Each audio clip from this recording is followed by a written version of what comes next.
Ils sont originaux, surprenants, émouvants, sincères. Pas toujours parfaits, ils ont ce truc qui fait qu'on les aime. Ils ont besoin d'être lus pour écrire. Vous êtes leur lecteur. Ils sont les auteurs auto-édités. Et vous écoutez Le Tremplin des auteurs, une émission conçue et présentée par Vera Sayad. Bonjour, aujourd'hui j'ai l'honneur de m'entretenir avec cet auteur aux multiples visages, pseudonymes, blogs et talents, qui n'est peut-être pas encore bien connu du grand public, mais dont le nom fera frémir d'excitation le petit monde de l'auto-édition. J'ai nommé Aloysius Chaboseau. Et je sens comme une vague d'envie à mon égard enflée dans le réseau internet. Mais comment? Vera Sayad connaît donc le vrai visage d'Aloysius Chaboseau? Eh bien non, l'interview se fait par téléphone. Et je ne suis pas plus avancée que vous sur ce point, chers auditeurs et amis des bons mots qui font mouche, domaine d'excellence de notre facétieux invité. En revanche, je suis assez fière qu'il ait accepté de répondre à mes questions et surtout de se montrer à nous sous un jour qui vous surprendra sans doute et vous le fera encore plus l'apprécier. Et pour ceux qui ne voient pas du tout de qui je parle, car il y en a encore, paraît-il, eh bien je vous promets que ce soir il y aura de l'humour et que vous seront entr'ouvertes, seulement entr'ouvertes, les portes de l'univers d'un fantaisiste prolifique dont le regard impitoyable mais juste sur les petits travers des humains et de notre société révèle en réalité une grande curiosité et une réelle attention aux autres. Enfin bref, peut-être bien d'un idéaliste.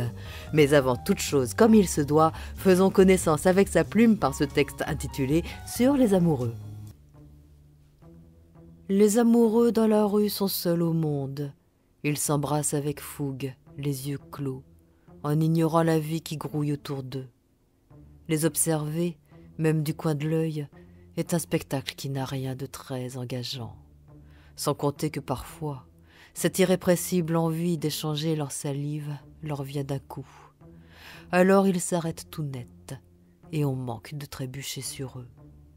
De temps à autre, ils s'échangent de petits mots, très courts, que personne n'entend, pas bien dur à deviner ce qu'ils se racontent.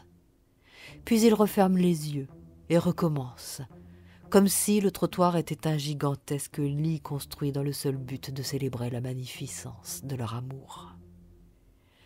Comparés à ceux que l'on trouve sur les écrans de cinéma, les amoureux des rues sont rarement beaux, le plus souvent quelconques. Lorsqu'ils sont un peu gras, leur baiser provoque l'apparition de bourrelets de chair sous le menton, que bien heureusement, seul un regard extérieur à la scène serait en mesure d'apprécier. Les choses sont parfois bien faites. J'observais un couple aujourd'hui. Le garçon était de dos, et derrière son épaule j'apercevais la fille, les paupières scellées par l'extase, tandis que ses mains pétrissaient la nuque de son amoureux, et que son visage tournait imperceptiblement de droite et de gauche, sans doute pour décupler les sensations du baiser. Lorsqu'elle s'est décollée, son menton était tout rouge, irrité par la barbe naissante du garçon. Cela devait être douloureux. Pourtant, ils reprirent leur marche en se tenant par la main et en riant. L'amour est un anesthésiant local. Aloysius Chaboseau, bonjour. Alors, on vous connaît sous les traits d'un sympathique individu doté de lunettes rondes et d'une barbe mirifique. Et tout de suite, j'ai une question qui me brûle les lèvres et on s'en débarrasse. Aloysius, s'il vous plaît, dites-nous, cette barbe, est-elle une vraie barbe? C'est une bonne question, oui. Non, je crois que c'est une vraie, hein. Tout le moins sur la photo, c'est une vraie, oui. Mais sur la photo, oui, elle appartient au visage composite qui a servi à faire la photo. Eh ben voyons, si je m'attendais à une autre réponse, c'est que je croyais encore au Père Noël, n'est-ce pas? Bon, Aloysius, vous cultivez l'art du pseudonyme, de la dissimulation physique et du canular, ce qui fait de vous un personnage mystérieux, car personne ne sait qui vous êtes dans la vie. Est-ce par amusement ou y a-t-il aussi un souci de protection derrière? Bah, c'est instinctif déjà, c'est quelque chose qui me vient absolument pas à l'idée, quoi, déjà d'utiliser mon vrai nom, d'utiliser mon image, etc. Ça m'intéresse pas du tout. Je trouve ça plus amusant de créer un personnage et puis de jouer avec plutôt que de me mettre en avant comme ça. Oui, c'est beaucoup plus amusant en fait.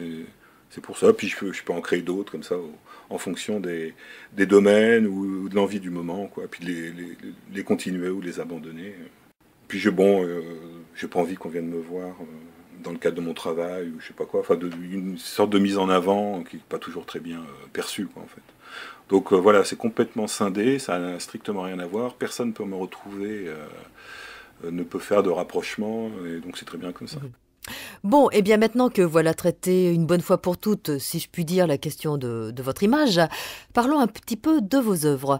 Alors, le texte que j'ai lu tout à l'heure est tiré de L'aquabonisme ou la petite dépression larvaire comme hygiène de vie, et déjà rien que le titre est un roman, mais il ne s'agit pas d'un roman, mais d'une succession de textes qui ont été écrits sur plusieurs années. Alors, racontez-nous la genèse de ce recueil. L'aquabonisme, j'ai commencé justement sur blog. Même pas sur blog d'ailleurs, c'était même en 2000. J'avais fait un site, à l'époque il n'y avait pas de blog, ça n'existait pas, donc il fallait mettre les mains dans le cambouis et puis essayer de monter un site en essayant que ça ressemble à quelque chose. Et voilà, j'avais commencé à mettre les textes là-dessus, et puis la technique évoluant, j'ai continué sur un blog, et bon, au bout d'un moment, je me suis dit que c'était peut-être le moment d'arrêter. Mais c'est vrai que je l'ai refait, réécrit très très très très longtemps, presque 10 ans en fait, et puis j'ai fini par le publier, quoi. Donc moi j'en suis assez content de celui-là, mais c'est pas celui qui marche le plus, c'est carrément celui qui marche le moins, quoi. Parce que c'est pas, on est vite étiqueté, quoi. Moi je suis plutôt étiqueté humour. Donc bon, il y a des choses qui sont un peu drôles dedans, mais enfin tout n'est pas spécialement drôle. C'est un peu plus entre guillemets profond, on va dire. Donc c'est pas le même lectorat, quoi, c'est sûr. Mhm. Ce livre est donc un florilège des pensées d'un aquaboniste. Alors, qu'est-ce qu'un aquaboniste? Selon vous, il a toujours existé. Je vous cite, nous l'avons dit, l'aquabonisme a toujours existé.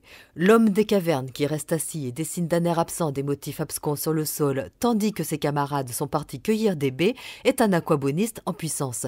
Et si on prend la définition qu'en fait Jane Birkin dans la chanson éponyme écrite par Serge Gainsbourg et qui vous a inspiré ses pensées, l'aquaboniste se fout de tout et persiste à dire « je veux bien, mais au fond, à quoi bon ?» Vous vous faites donc le porte-parole d'un personnage lucide et faussement naïf, dont vous faites ressortir à plaisir le côté désabusé, défaitiste, velléitaire, un peu lâche, mais qui est de bonne volonté malgré tout.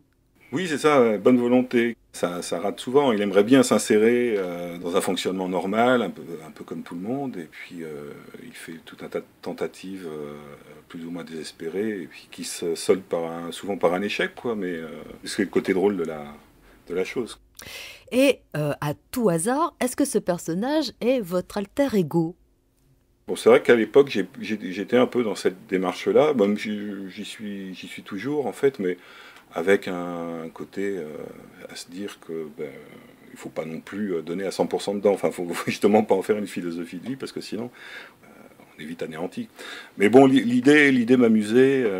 Et puis c'est vrai qu'il y avait la chanson de Jane Birkin, qui s'appelle L'Aquaboniste. Donc, bon, les paroles étaient assez représentatives. Et puis bon, je me suis un peu inspiré de ça. Ça correspondait à mon état d'esprit. C'est une façon de voir les choses en se disant que de toute façon, quoi qu'on fasse, ça servira pas à grand chose. C'est des chroniques en fait, ça se suit sans vraiment se suivre. Il y a un contexte mais qui est un peu toujours le même malgré tout. Ça forme une globalité. Mais bon, c'est vrai que c'est pas d'une gaieté exceptionnelle, quoi. Je reconnais. Chacun peut y trouver ce qu'il a envie d'y trouver. Attendez, la façon dont vous me parlez de ce livre, vous allez presque me faire mentir lorsque je vous présente comme quelqu'un de très drôle. Mais pourtant, dans l'aquabonisme, il y a vraiment de quoi sourire. Toutes les histoires contiennent tout de même leur part d'ironie. Comme si, lorsque vous voulez aborder les choses sérieuses, en fait, cela ne peut pas se faire sans dérision, c'est ça? De toute façon, moi j'ai du mal à écrire vraiment des trucs sérieux. J'ai une vision toujours un peu ironique des choses.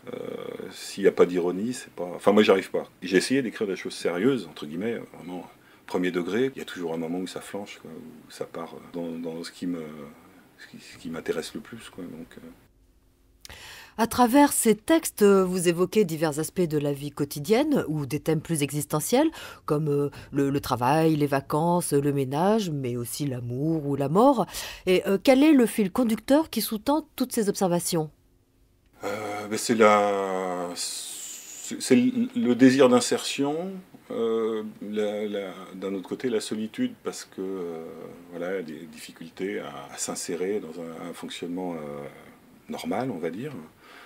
Ouais, c'est ça. Puis l'analyse des habitudes sociétales, on va dire, pour pas sortir un grand mot. Voilà, c'est le truc qui m'a motivé. Alors, avant de lire un autre extrait de l'aquabonisme, j'aimerais passer un morceau extrait d'un album que vous avez vous-même composé, sous un autre pseudonyme, le collectif unifié de la Crécelle, et on comprend qu'il soit unifié puisque vous êtes tout seul. Il s'agit de morceaux sans prétention, avec des moyens techniques limités, et il faudra que nos auditeurs nous pardonnent la qualité du son. Et nous allons écouter La jeune fille en verre, qui est une petite ballade tendre et nostalgique de la catégorie de celles qui, une fois vissées dans le crâne, ne s'en délogent pas comme ça.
Et voilà qui est fort sympathique et qui fait du bien aux oreilles dans ce monde de brut. Une petite ritournelle sans parole, juste à fredonner. La la la la la la la la. À propos de parole, je vais lire maintenant un texte intitulé justement Sur la parole. Chaque individu est doté d'une molette de réglage, lui permettant de filtrer les pensées qu'il conçoit selon leur niveau d'intérêt. Seules celles jugées assez pertinentes franchiront le barrage sous forme de mots articulés. On pourrait presque dire, pour une fois, que la nature est bien faite, si le dit filtre n'était pas soumis à d'importantes et inexplicables variations selon l'individu observé. Ainsi il arrive, sans que l'on sache pourquoi, que la molette soit réglée trop haut. Dans ce cas, le sujet ne laisse rien entrevoir de ce qu'il pense et garde tout pour lui, bien enfermé en son fort intérieur. Durant des années, il ressasse, tourne en rond, broie du noir, et finit un beau jour par se supprimer. A contrario, si la molette est réglée trop bas, nous assistons à l'attristant spectacle d'une logorrhée verbale inépuisable et submergente, le plus souvent marquée d'un fort parfum de narcissisme décomplexé. L'individu déverse sans aucun discernement un discours vidé de toute substance, entraîné vers l'infini par la seule force de son propre néant. Il parle encore, et finit parfois tragiquement, le cou enserré entre les mains vengeresses d'un proche excédé. La question est de savoir qui règle la molette. Quand on lit les commentaires qui sont faits sur vos livres, les gens vous comparent souvent à Pierre Desproges. Cette référence vous satisfait-elle ou avez-vous reçu d'autres influences ? Ouais, non, enfin, moi j'aime beaucoup Pierre Desproges, mais je me sens pas tellement dans ce style-là. C'est un écrivain qui travaillait énormément ses phrases, qui même devait se faire censurer par, je sais plus si c'est son producteur ou quoi, qui lui disait il faut que tu allèges parce qu'il y a trop d'adverbes, il y a trop d'adjectifs, etc. Bon, il y a un peu ce côté accumulation de phrases longues, un petit peu pompeuses, ça peut arriver. Mais sinon, je suis pas trop dans cet univers-là. Moi, je suis, enfin, tout au moins pour l'aquaboniste, j'ai été vraiment influencé par Emmanuel Bove. Il a écrit un livre qui s'appelle Mes amis en 1929, je crois, un truc comme ça, peut-être même avant, et qui met en scène un aquaboniste en fait complètement, un type qui est paumé. Bon, je dis pas que j'ai fait du plagiat, c'est pas du tout ça, mais c'est voilà, c'est un bouquin qui m'a influencé, quoi, qui est assez frappant, mais qui est complètement méconnu du grand public, ça c'est sûr. Et c'est dommage d'ailleurs, parce que c'est quelque chose qui, même s'il a été écrit il y a quand même un petit bout de temps, qui reste complètement d'actualité par rapport à cette personne qui est perdue perdue dans la société, quoi. Mais en plus, on n'a pas envie du tout de la plaindre, parce qu'elle est assez mesquine en même temps, donc c'est assez bien vu. Donc voilà, moi c'est plus... c'est pas du tout un comique, Emmanuel Bove, cela dit, mais voilà, ça m'a influencé. Et puis l'autre qui m'a vraiment influencé en tant qu'écrivain, alors cette fois-ci de textes humoristiques, c'est Woody Allen. Ça, c'est quelqu'un que j'ai découvert. Alors, les films aussi, mais enfin bon, on n'en parle pas parce que c'est pas le propos, mais vraiment ses écrits, donc qui sont moins connus que ses films, évidemment, et qui sont où il y a vraiment des chefs-d'œuvre, quoi, où on éclate de rire à longueur de page. Enfin, tout au moins moi. Donc, c'est quelque chose qui m'a influencé dans la mesure où c'est pas évident de se dire écrire des textes qui vont faire rire les gens à distance en fait, parce qu'il y a que le texte qui est là, quoi. La personne lit, et pour arriver à rire, faut vraiment, enfin, il y a un mécanisme qui se passe qui est particulier, parce que on part un peu tout nu, quoi, juste avec les mots. Alors qu'un acteur, bon, on peut rajouter avec le jeu de l'acteur, ils ont plus d'armes, quoi. Alors que le texte seul, c'est pas gagné d'avance, quoi. J'étais admiratif de ça, de Woody Allen, par rapport à ses textes. Merci beaucoup de parler de textes et d'acteurs, puisque je voulais justement maintenant présenter un autre de vos livres, beaucoup plus léger dans ses ambitions cette fois-ci, qui exploite une autre forme d'humour, plus accessible, à la limite du potage parfois, il faut bien le dire, et absolument sans pitié aucune.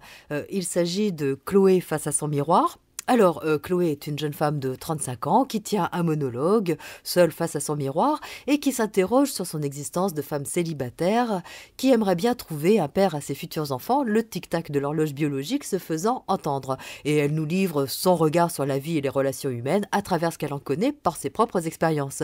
Ce texte a été conçu comme un texte d'humoriste, en fait. Oui, c'est pastiche de One Man Show, avec tous les petits trucs qu'il peut y avoir dans les One Man Show. Ça a été assez intéressant à ce niveau-là voilà, d'essayer de coller au style, quoi. Tout en essayant d'écrire, malgré tout, pas de tout baser sur des choses qui sont purement visuelles, parce qu'à ce moment-là, on met des didascalies sans fin, en disant, avec des scènes de mimes, etc. C'est plus d'écriture, quoi.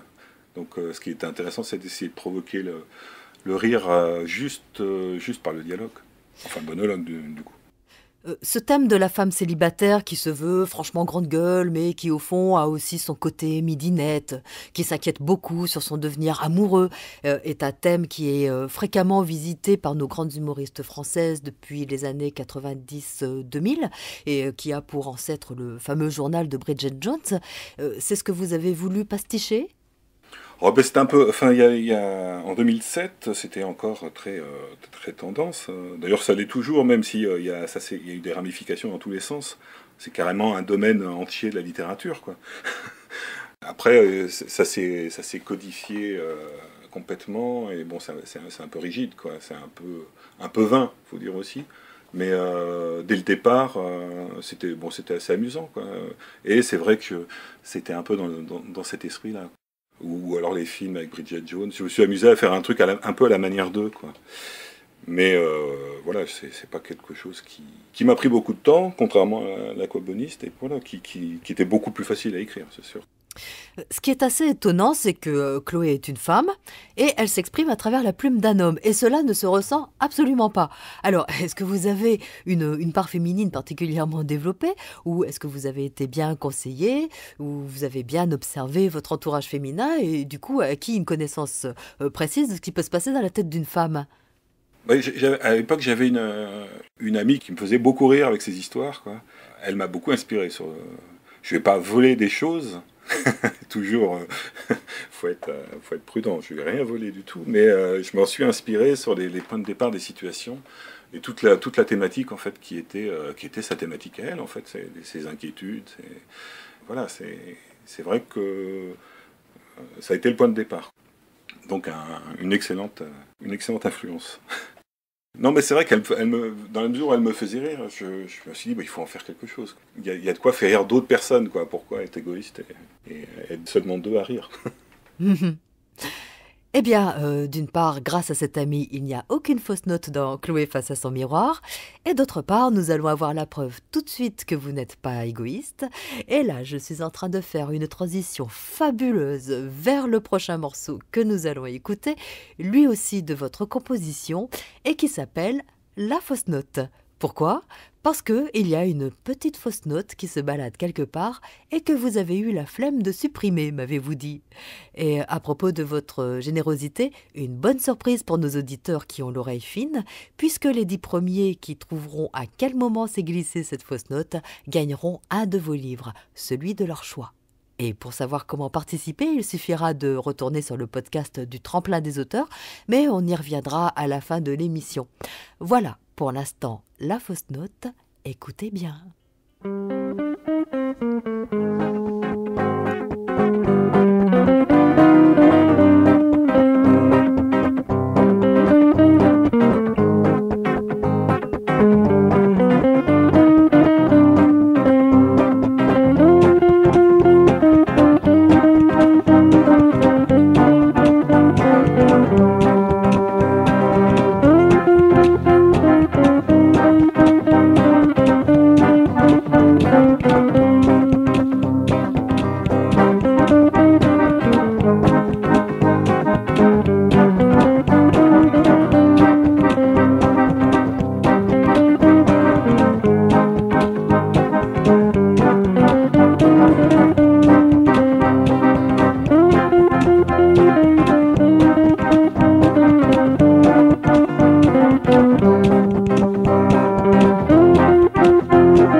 Aloysius Chabosso, ce texte, Chloé, a une histoire un peu curieuse puisqu'en fait il a été connu et joué alors même qu'il n'était pas publié encore.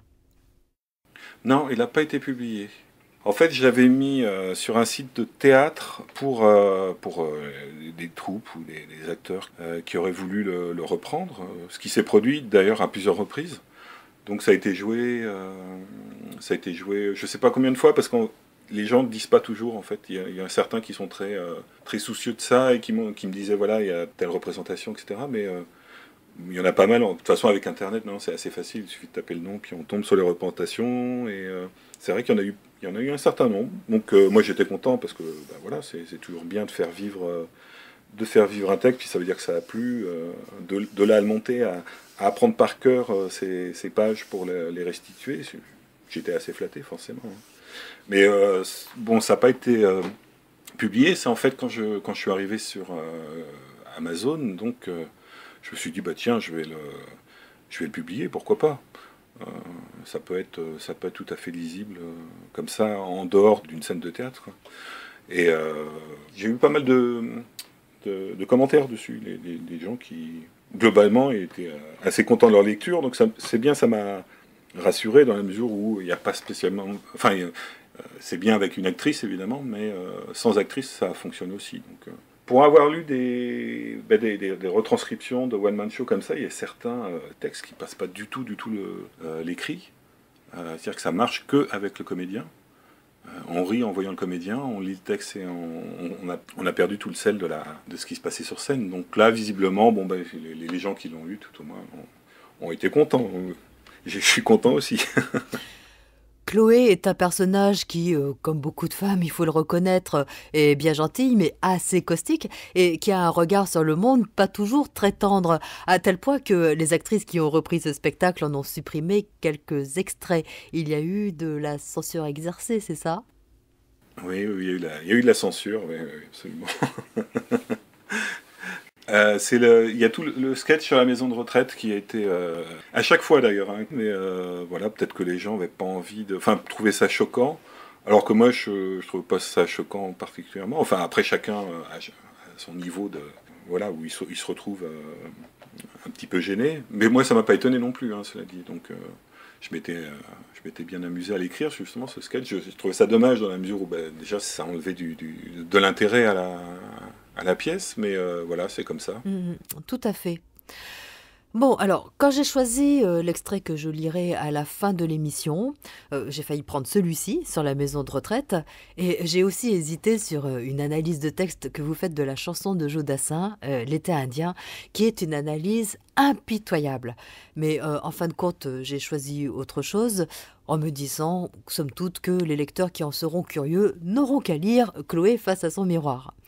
Alors, en matière de pastiche, Chloé n'est pas votre dernier méfait en date, et vous avez commis autre chose sous le titre 50 nuances de glauque, qui fait référence à 50 nuances de Grey, qui a fait beaucoup parler de lui l'an dernier. Oui, alors oui, ça c'est bah, c'est un an déjà. En fait, j'ai commencé à écrire ça avant avant la sortie en France du succès annoncé, en fait, hein, parce qu'on savait déjà à l'avance que ça allait se vendre comme des petits pains. Donc je me suis dit, ça pourrait être intéressant de partir de ce roman-là, mais sans en connaître grand-chose, en fait, sans l'avoir lu vraiment. D'ailleurs, j'ai lu le premier chapitre en anglais qui était disponible à l'époque. Et j'ai lu des résumés détaillés chapitre par chapitre également. Donc après, moi j'en ai fait une autre histoire. Évidemment, ça n'a rien à voir. C'est même lisible par des enfants d'ailleurs. C'est dire si ça s'éloigne de l'original. Et voilà, donc je me suis bien amusé à faire ça. C'est le titre qui marche le mieux de tout ce que j'ai publié, parce que je pense que les gens font des recherches, quand ils tombent dessus, ils disent tiens, pourquoi pas. Donc, puis bon, les critiques sont plutôt bonnes. Donc voilà, mais ça c'est de la vie, enfin c'est de l'actualité un petit peu vieillie, quoi. Là, j'ai plus vraiment d'actualité en fait. Bon, comment ça, vous n'avez plus d'actualité? Vous allez sortir un bouquin là, qui va d'ailleurs être en promotion sur Amazon ce week-end. Vous me racontez n'importe quoi? Donc moi, je viens de sortir il y a quoi, peu importe, il y a un mois ou deux, un ouvrage qui s'appelle Bienvenue sur Terre, où je propose en fait alors là c'est un peu surréaliste, mais je propose aux bébés donc, qui arrivent sur Terre sans aucune connaissance forcément, puisqu'ils ont tout à apprendre, un guide qui leur permet d'apprendre le fonctionnement de notre société beaucoup plus rapidement et d'avoir des armes pour s'y frayer, quoi. Mais voilà, ça me permet de passer en revue absolument tous les domaines qui m'intéressent, quoi. Enfin, de la société, que ce soit les vacances, le sport, la politique, la religion. Voilà, je présente les choses à ma façon, évidemment. Enfin, c'est du second degré. Je ne sais pas si c'est utile de le préciser. Non, je pense pas que c'était nécessaire. Alors, pour les lecteurs qui, justement, voudraient découvrir votre façon de voir, ils auront l'occasion de le faire ce week-end, puisqu'ils pourront télécharger gratuitement Bienvenue sur Terre à partir de la boutique Kindle d'Amazon. Mais pour avoir plus de détails, j'invite les auditeurs à se rendre sur le podcast de l'émission, donc sur radiolézard.fr, et aussi sur la page Facebook Le Tremplin des Auteurs, ainsi que sur la chaîne YouTube du même nom. Donc, 3 points de rendez-vous pour retrouver Aloysius Chaboseau et réécouter cette demi-heure que nous avons passée ensemble. Vous y trouverez aussi en bonus un diaporama de ses dessins, puisque Monsieur Chaboseau est aussi dessinateur, et oui. Et puis, bien sûr, tous les détails pour participer au jeu concours de la fausse note et comment faire pour gagner le livre de votre choix. Vous pouvez donc réécouter l'émission, réécouter le morceau de musique, faire bien attention et me dire à quel moment exact, minute et seconde, se situe la fausse note. Voilà. Et puis à présent, je vais lire un extrait de Chloé face à son miroir. Merci beaucoup et à bientôt sur le tremplin des auteurs. Il paraît que les parents ont une grande influence dans notre vie sentimentale. Par exemple, si un enfant voit que ses parents sont amoureux, enfin réciproquement, pas séparément, hein, bien, l'enfant aura une vie affective équilibrée. C'est Sarah qui me l'a dit. Elle est passionnée par la psychologie. Elle a lu Gérard Miller.